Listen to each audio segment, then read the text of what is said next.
Cheers. Ooh. So it's the last Final. episode Oh, of the first no. series of Between the Sheets. We've done it. I mean, this has been a real roller coaster. How do you feel about it? I feel a sense of achievement and I feel quite proud, but also it's quite overwhelming. I mean, now we're like relaxed, chilled. We've got our robes on, we're having a glass.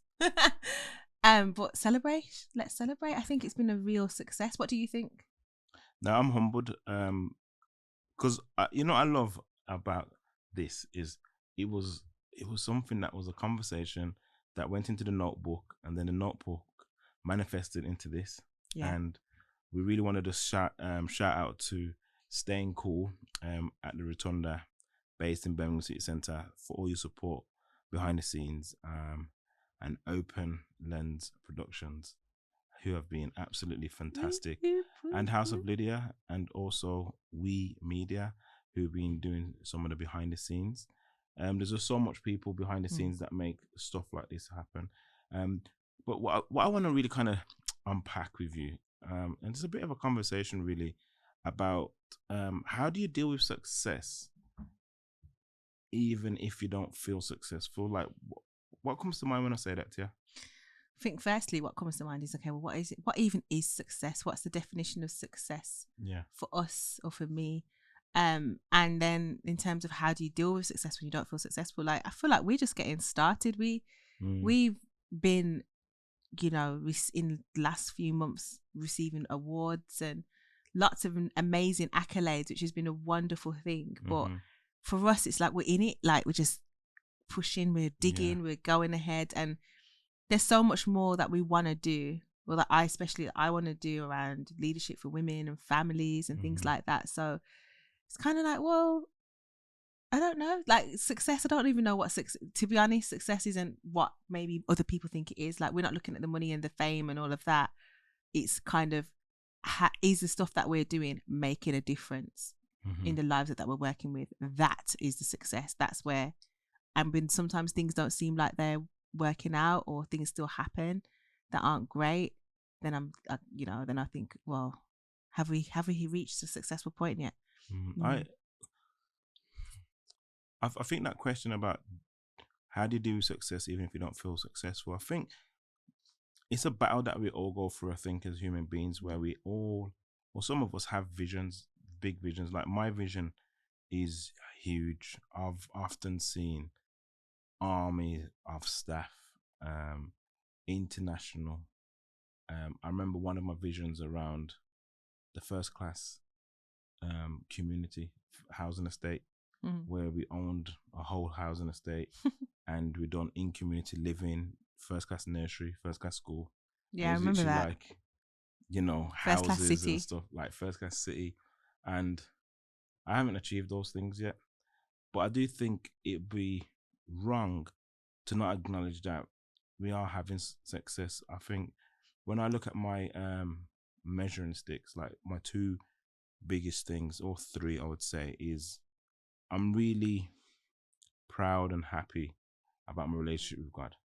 I really feel like that has just made so much of a difference in everything that I'm doing in my life. And, outside of the kind of like the big G, I would say my marriage review. Like, I am like proud of myself. Like, when we hit our anniversary, like the other day, 17 years, like, I'm thinking, wow, like, I was afraid, like, before we got married, because I was thinking, I know how I used to be, Gallus, tools and trees and all that kind of things. And I can, with my chest, say that I've been faithful. I haven't cheated. I've kept it 100. I thought you were going to drop a bomb then. I was like, oh my gosh, what's going to happen? As a man, coming from a lifestyle that wasn't necessarily that, I feel proud. I feel I enjoy and I love being married to you, and that's like a massive thing. And then equally, I love being a father. I like that has made me grow as a man, like having those responsibilities, like as I said in previous episodes, is that I feel that like manhood is when a man takes responsibility for his responsibilities, and becoming a father, becoming a husband, like I had to become a man. It says in the good book.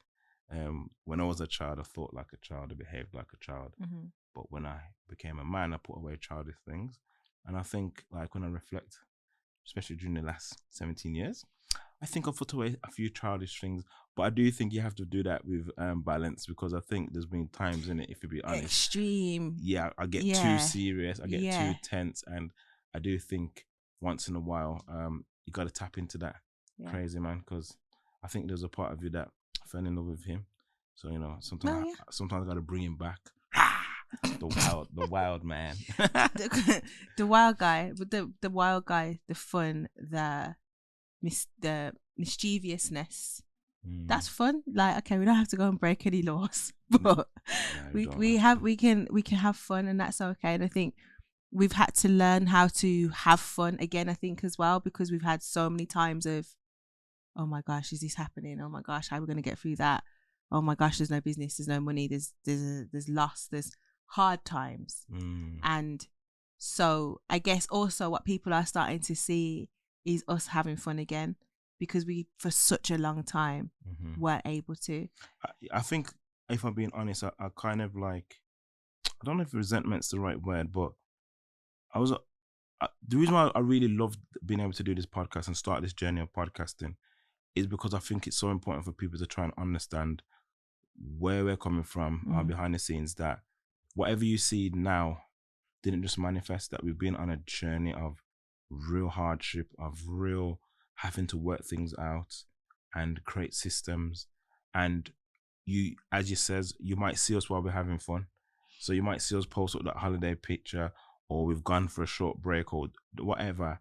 But it didn't just happen overnight. We didn't just wake up and have the resources or the ability to do the things. It's been a lot of praying, working together, being patient, going without for ages, and being patient and trusting ultimately God at His word that He will make a way.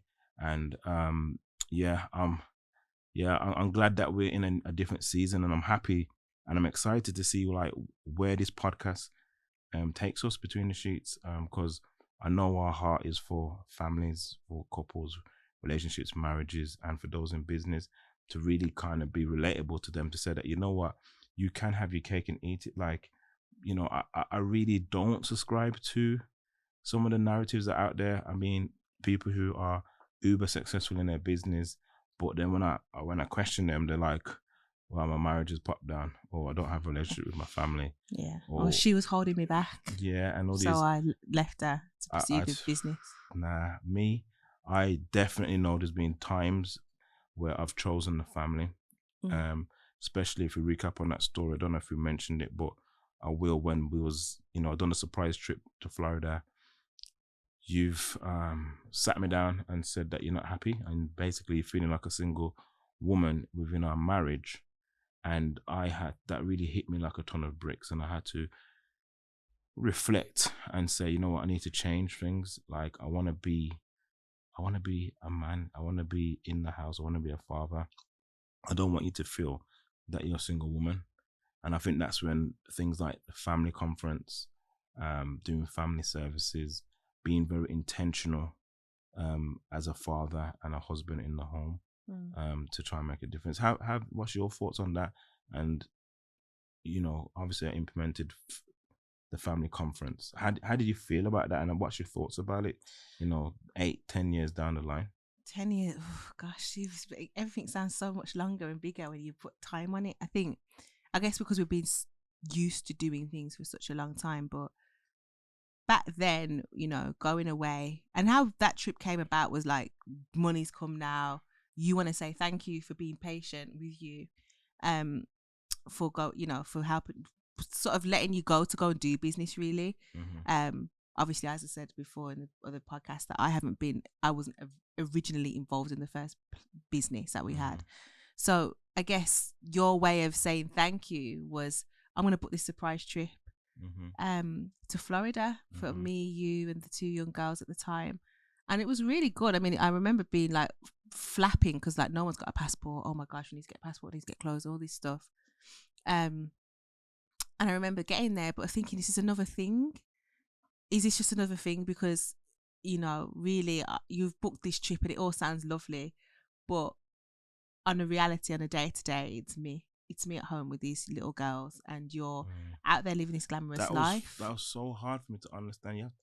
Thanks for saying that, because you've reminded me of why that slap or that moment was so powerful, because it was my attempt with my love language and understanding your love language, or what I thought was your love language, was the ultimate gift. Like, if a man pays secretly as a surprise for a trip to Florida and sorts it all out, like, that's levels. So on this trip that I thought was like, I'm feeling so great as a husband and a father, taking at the time 2 children to Florida, and then for you to hit me with this bombshell to say that you're not happy and actually feel like a single woman, it was devastating. I was like, what? How can you feel like a single woman? I've bought you this and I've done that, and I was doing all these amazing things, and you're okay because your house is in, you know, there's money now, and there's you know, you this and that. But from my lens, it was, well, no, this is just another thing. You know, you've got money, and now it's almost like you can show off a bit because you've got some money to do this, so you've done this, and that doesn't change the fact that I'm still here. Doing this mum stuff, and that I was able to take it as well. I think the timing was perfect, because imagine if I was ignorant and didn't accept what you're saying. I don't know how that would play out for us now, because I don't think it would have. Because I could have just said you're ungrateful, start cussing, going like orangutan. But I actually remember just sitting there listening and reflecting, thinking, wow, really, like, what have I missed? And what I missed, and understanding now, something that I would recommend all couples to consider doing, is the 5 love languages test. Because I realized after we'd done that test that your love language, your primary love language, was quality time and acts of service. So it didn't matter how big the gift was, that was never gonna register in your love tank. Yeah, not when in my head you're never there. So like, why are we doing this then? So it just, I guess, so that having that realization and bringing that forward to how we operate now, and, you know, even going on holidays since then and thinking about how we live as a family, because we are busy, we have a busy life, like a schedule of like different activities that we have to get through, and our children similarly have different activities that they get through. We've had to be intentional about carving out time, because quality time, interestingly, runs through all of us in the family. True. All of us as a family, the youngest to the eldest, love to spend time with each other. So that's how we get. So when going back to the family conference, when I created that space, I remember doing it. So one of the things I felt as the man of the home, that I should share the vision for the family. And I remember doing the first PowerPoint presentation. I found that the other day. Yeah, I set up the room as like a board room. Then we had the section which was arts and craft, and I presented my vision for the year and what I wanted to kind of work on. And we just moved into the house, and the vision board was kind of like, I am going to buy you girls beds. Yeah. And we got the Argos catalogs out and the cut out pictures of beds and carpet. Because there's no carpet, no beds in their room. They're just sleeping on the quilts. And I said to them, I'm going to work hard and build your bedrooms, and we're going to work hard and buy some carpet and buy some furniture. And that was it. And I wanted them to understand that we're not where we want to be, but I wanted them to feel, you as my wife, and the children to feel confident that I had thought about where we're going as a family, and I had a plan. And that was my attempt to communicate confidence and to communicate a vision, so you could see that we're going somewhere in the future. And then obviously we've done the arts and crafts stuff to kind of make it fun and really establish some values as a family. And we kind of shared our core values, and then we put them all together and created the family values. And I've loved doing that every year, because when we reflect back in a 12-month period, we can see the distance traveled. Distance and the things that, it's interesting because when we started that first ever family conference, as a result of going through all the things we'd been through, and it was probably during the time when I even shared the debt in it. Yeah, you did. That's what I'm saying. Like you I remember the PowerPoint screen. How old was the children then? Were you working? I mean, we was in the house, so 6 and 3. 6 and 3. So I'm speaking to 6 and 3-year-olds and saying, dear children, as your father, I want you to know that this is how much debt we have, but me and your mom I don't think they understood that level. Yeah, but I still wanted to. You told them. But it's in my head. It was there was a thing about transparency, because if you remember, Tamina, I think it was Tamina. I remember she messed me up, man. One time she said to me, Dad, she said, Dad, why can't I watch Nickelodeon? I'm trying to watch Rugrats, and her just asking me that question just made me cry. Yeah, because I remember that we had to turn off the Sky and put it on basic channels. Yeah, because we couldn't afford the Sky, and I just felt I just like, as a dad, I was like, I can't even give my child Nickelodeon. Like, you waste, man. Harsh. But that's how deep I am on myself as a father. But that's why in the conference I spoke about death. I spoke about, the truth of what's going on.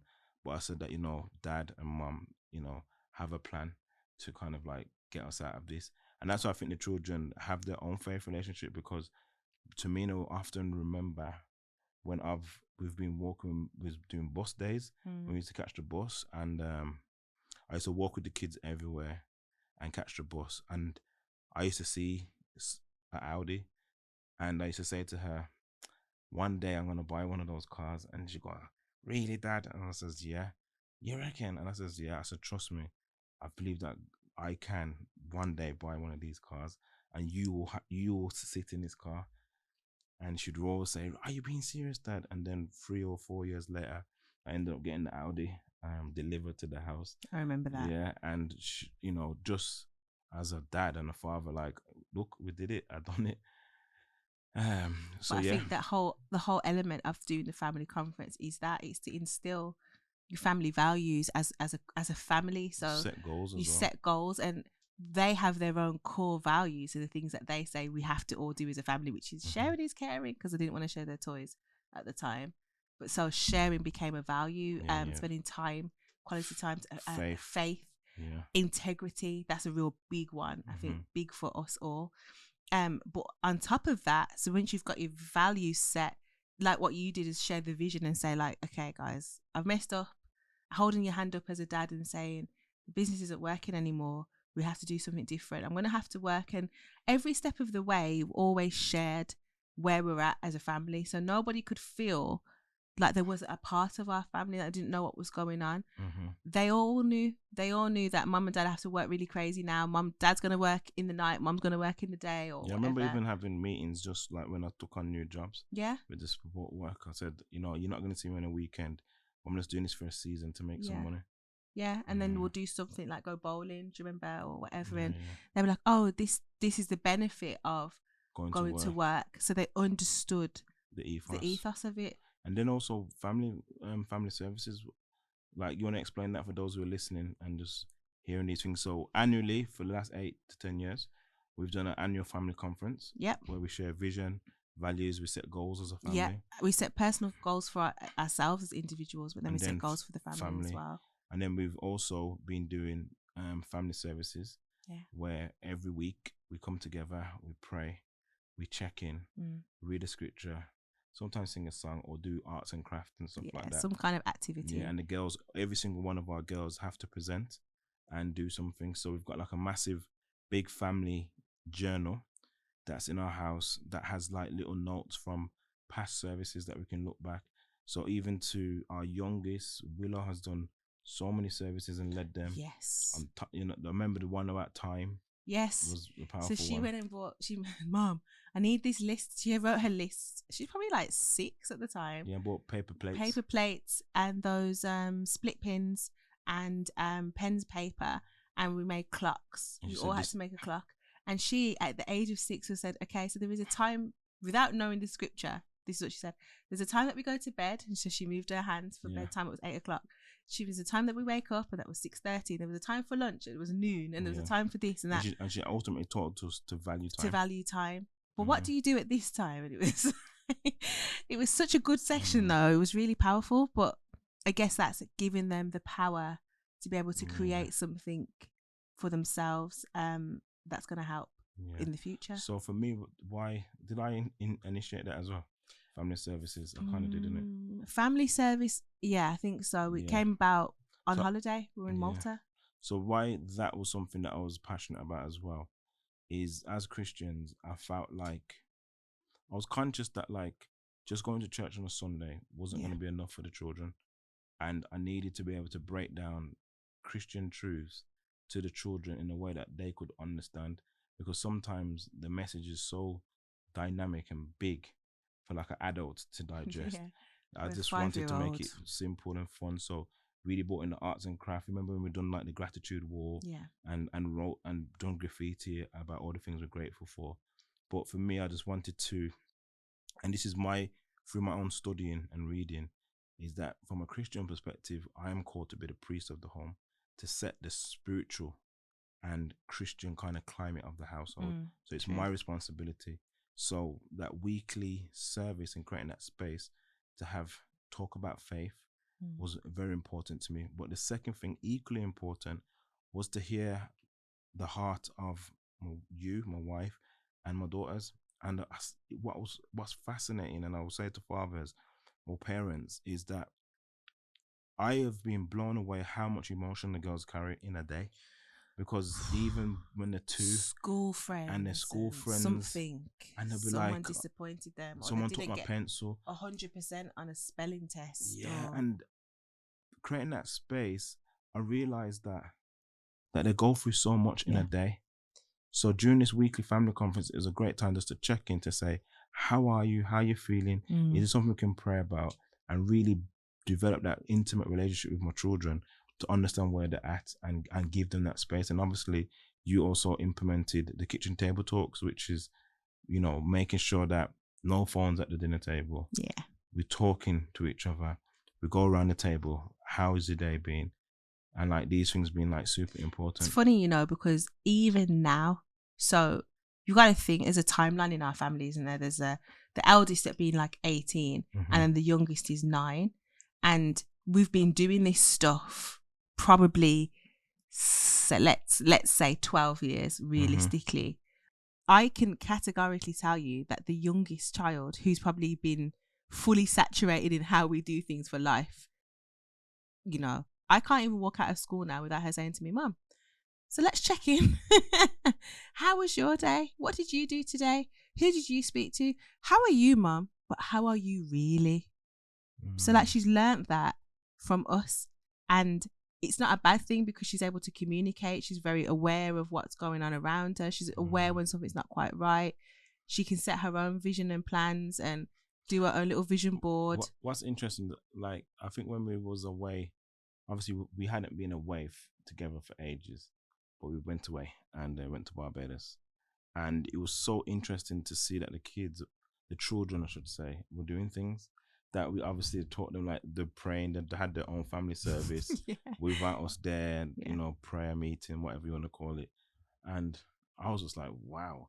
In my head, I was like, why are they doing that? But, it's learned behavior. We've taught them that. Not even just doing things, like you say, that very recently, we're somewhere and the elder two are somewhere else, and then they're sending us there like, oh, in church, or we're doing this, or we're doing that, or we've prayed, or we've done whatever it is that we're going to do, we would do as a family. They do without us. Yeah, like anyway, like having that hotel room, and she prayed before she did anything. That's what I do. And then she said, "Oh, I haven't bought the oil. I need to go and buy some olive oil." And funny. But it's funny how much of an impact the things that we've done with them have and it's lasting. So with all of that stuff about family, so family conference, family services, kitchen table talks, do you feel successful? Oh, I don't know. Yes. And then there's like, well, what does success mean? What is success? I do. I feel successful. You feel successful. I know why you feel successful, because you feel successful that you have a wife who loves you and a family. You are a great father to them. And if you was measuring success by those things, the answer would be yes. Yeah. We definitely are successful. I think for me, success is that the children, that sounds really weird because they're young adults, but the children are doing the things that we've taught them for themselves without us prompting them to. I get what you're saying. I feel successful. Like, I literally feel successful sitting here and just thinking about that. But I know there's more, because when I think about my purpose and the assignment that's on my life, and I know that sounds deep. I was about to just ask you the assignment on my life. No, but I believe what is the purpose? For me, is to bring transformation to the nations and to inspire people, and in particular men. I know there's something around. I have a heart and a passion for men who are coming from the similar lifestyle that I've come from. So that road life, a certain kind of lifestyle. Like, I want to engage with those guys to let them know that, you know what, you can change your life. There is life outside of road. There's life after. There's life after road. Biggie Smalls had the Life After Death album. At some point, there's life after road, and the life is abundant. And actually, you can make it. That you can have finances. That you can do all the things that you want to do anyway as a man. Look after your family, provide, and have peace of mind. Because one of the things that people don't talk about is that road life. It is one stressful. It's a toil on your mental health because of the different things that you're constantly thinking about and watching over your shoulder and stuff like that, and being able to develop relationships where you can have trust. It takes a lot for a man to be vulnerable, and sometimes for a lot of them, they're walking around like even Incredible Hulk with lots of anger and rage, or Iron Man, where they've got a protective shield on and they're not letting no one in because they can't be seen as the weak link. Yeah. But I hope that through the work that we do and I do, that I can fulfill that destiny, and I feel that, like, I truly believe when leadership has said to us things like the happiest man or woman alive is the one that is at the center of God's purpose for their life. And I believe, regardless if you're faith or not faith, that everyone has an assignment, everyone has a God-given purpose, the reason why they're on this earth. And the way how to find that is think about what are some of your biggest frustrations, what things really annoy you. So some people are like, their life is around sound. Like, when they hear things and the sound's not right, it just really winds them up and they need the sound to be perfect. Some people like to capture stuff and tell stories. Some people like to draw, artistic. It's a really finding that, like, purpose. And you don't find your purpose by spending countless hours, even though I want people to watch this and like and subscribe it. But spending countless See what you did there? Spending countless hours watching other people. Yeah, you've got to get out there. You got to get your hands dirty. You got to start touching and feeling and getting into the spaces where you might find your purpose. So for me, that was funnily enough, the work that I didn't want to do with First Class. All the family work that we've done. Yeah, I didn't. We've talked about me not wanting to be a part of the vision, but actually, that's where I found out what I'm called to do in a bigger way. So supporting families, supporting women in business, or supporting women in careers with family. That is hard. That's me. That's doing business, being a mom, being a wife.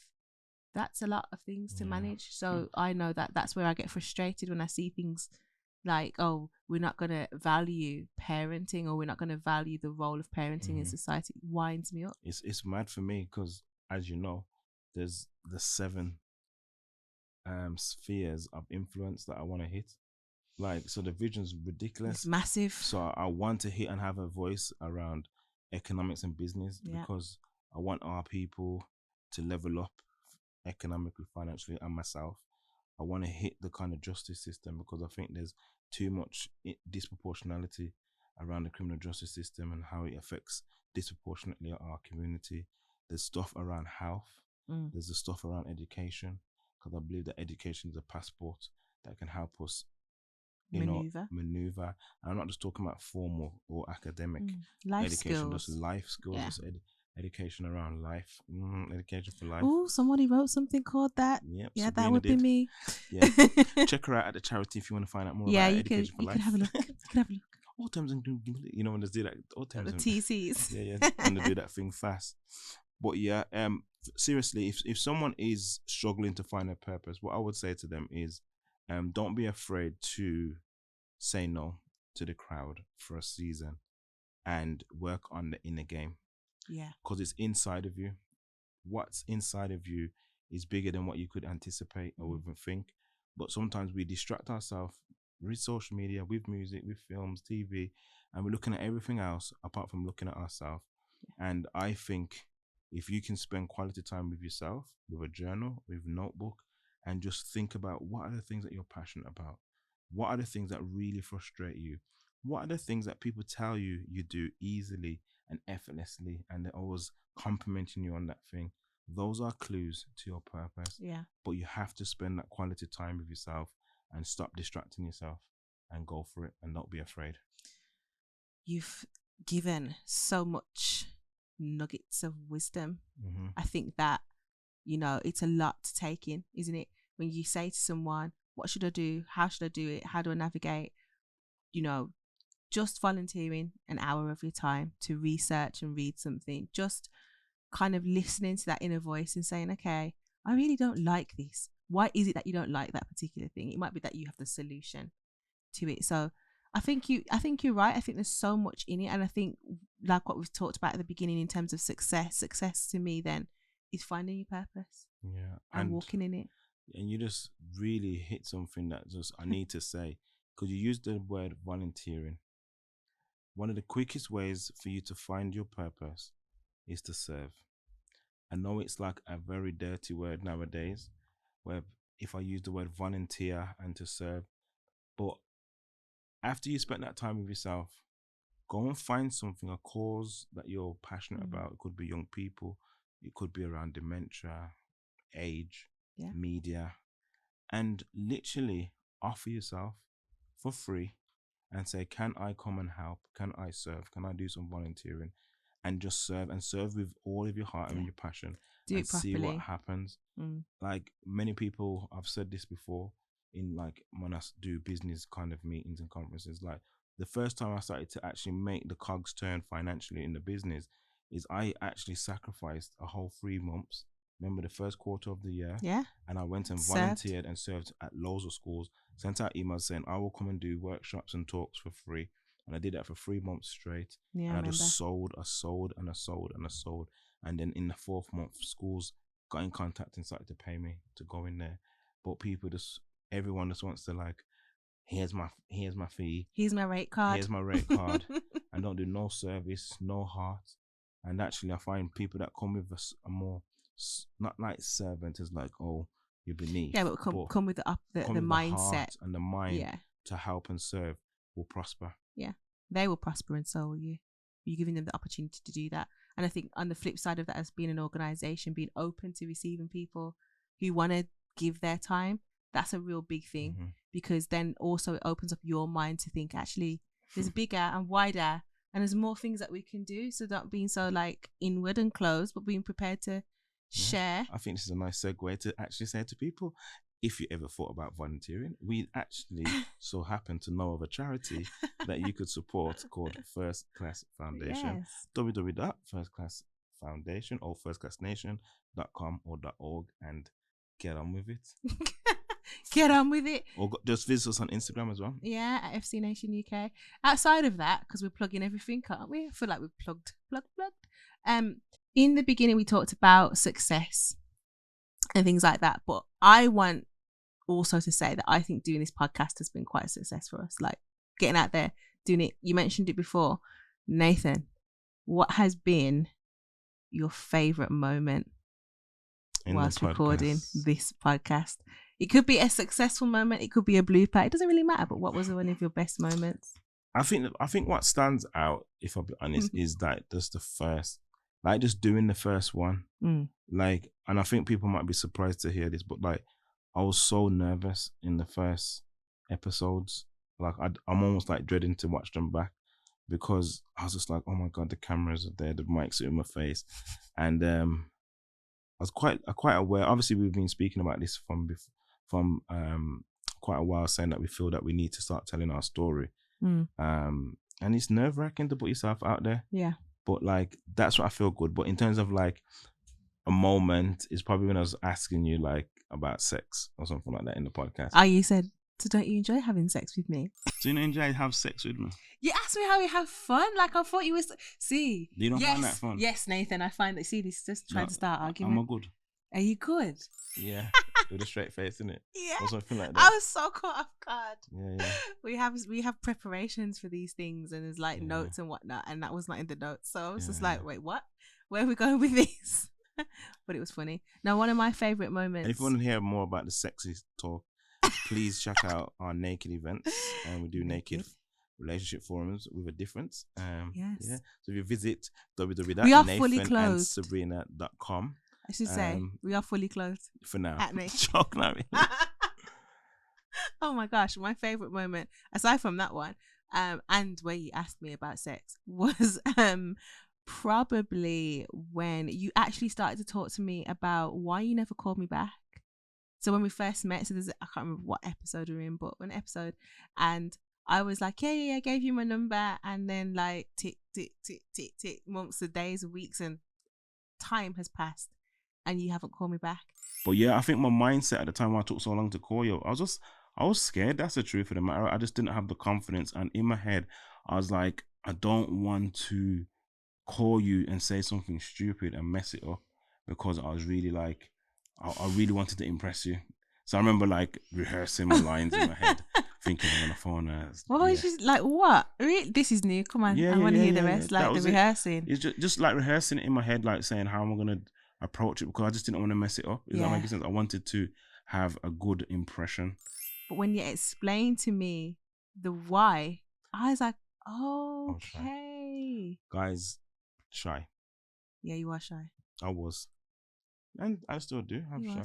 I know people don't understand all these things. No, they don't. They think you're this big character all the time. You are a big character. Let's not get that twisted. Yeah, I was prepping for the couple doing the massive ceremonies soon, and I was saying to them, yeah, I'm quite nervous about it.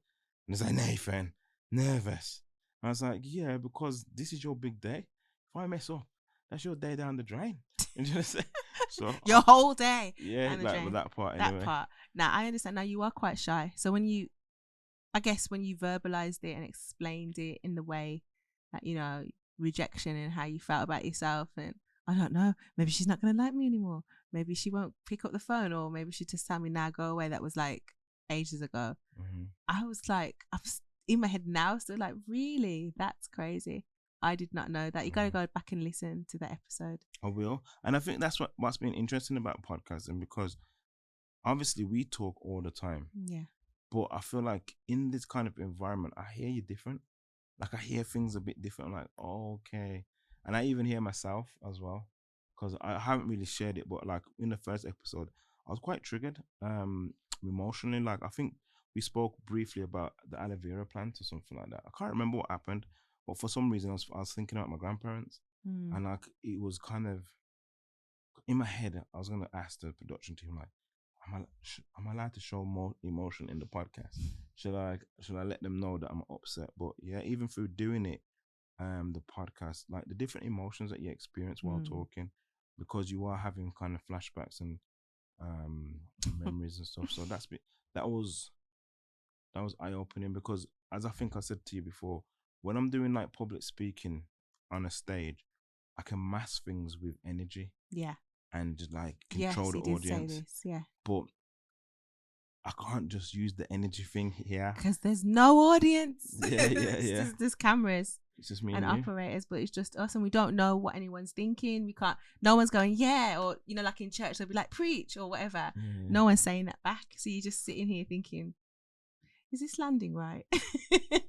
Does that make sense? What I'm saying? Lovely. How's this going? It has been a I'm proud of us, Tom, and we've done it. This is the first of many. Let's go. Gotta go. So, what I'm gonna say is, this is Between the Sheets podcast with Nathan and Sabrina. This is just a start. We know this is the start of a journey. We hope that you've found this series useful. Like, this is our heart, this is our truth, and we're really passionate about marriage, family, and business. But this podcast is nothing without your help. So I'm asking you, if you found something useful, find those people in your contacts, send out that broadcast message. WhatsApp's a good platform for that. Like, subscribe, and hit the notification. And please, even if you don't want to put it in the comment section, DM us, Instagram, give us some feedback so we can just get a sense of like how you're feeling about what you've heard or what you've seen. Really would appreciate that. And in case you didn't know, you can find us on our social media at Nathan and Sabrina Dennis on Instagram. We have a website, www.nathanandsabrinadennis.com, and also join the mailing list. Sign up. You join the mailing list, you get all the downloads, all the freebies that we've got on there. Find out more about Between the Sheets, see some of the behind the scenes antics that me and Nathan get up to as well. But for now, do all the good stuff. Like, subscribe, share, comment, hit that notification bell, and we thank you for watching and listening Between the Sheets. And just a last one, just a thank you once again to people that are behind the scenes. You see us, but there's a whole team behind the scenes.